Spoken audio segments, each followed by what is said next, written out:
Bayangkan sebuah kota di jantung Spanyol, awal abad ke-20, jalan-jalan Madrid masih dipenuhi kereta kuda. Masyarakat baru mengenal olahraga modern. Di sebuah kafe kecil tahun 1902, sekelompok anak muda dengan semangat yang membara sepakat membentuk klub sepak bola. Mereka menamainya Madrid Football Club. Kostumnya sederhana, putih polos, terinspirasi dari tim Inggris Corinthians FC. Mereka tak tahu apa yang dimulai hari itu akan tumbuh menjadi kerajaan sepak bola terbesar di dunia. 18 tahun kemudian, tahun 1920-an, sesuatu yang mengubah segalanya terjadi. Raja Alfonso memberikan gelar Real yang berarti kerajaan dan menambahkan mahkota ke logo klub. Sejak saat itu, Real Madrid alias King Madrid bukan sekedar tim sepak bola.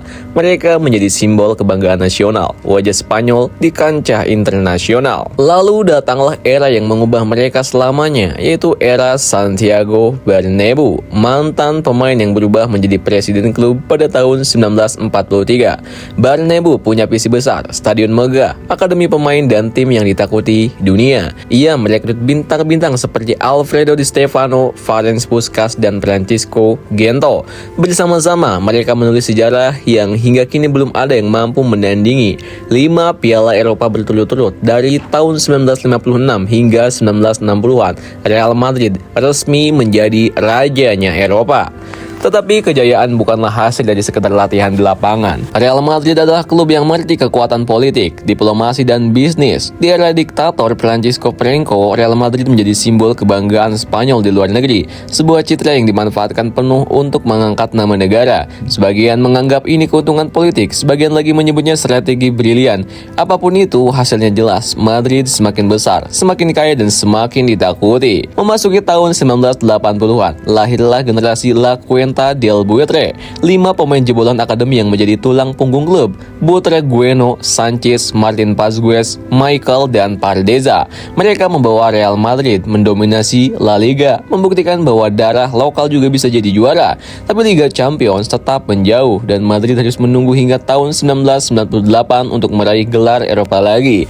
Gol tunggal Predrag Mijatovic di final mengakhiri penantian 32 tahun. Lalu datanglah era yang mengubah Real Madrid menjadi brand global, era Galacticos. Florentino Perez, presiden visioner sekaligus pengusaha ambisius, merekrut bintang-bintang dunia seperti Luis Figo, Zinedine Zidane, Ronaldo, dan David Beckham.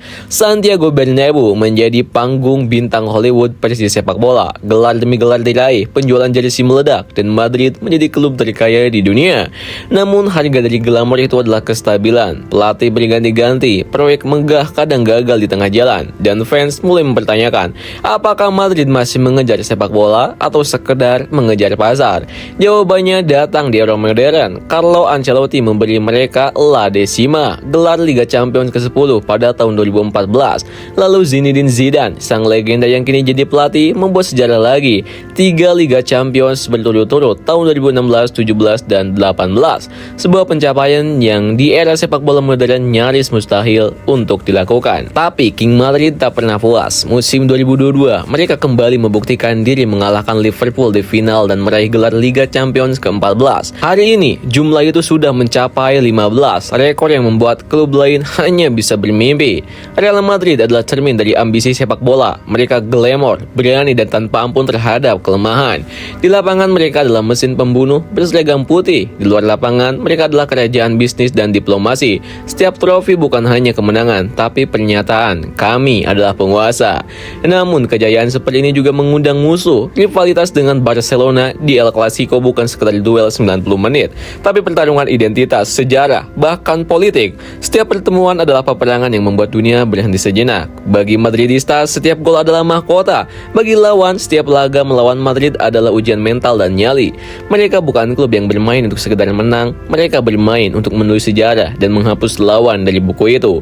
Selama mahkota masih di kepala mereka, King Madrid akan terus menjadi cerita yang diceritakan di seluruh dunia. Kisah tentang klub yang lahir dari mimpi kecil di sebuah kafe, lalu menjelma menjadi sebuah kerajaan yang tak tergulingkan. Dan mungkin satu-satunya yang bisa mengalahkan Real Madrid adalah Real Madrid itu sendiri.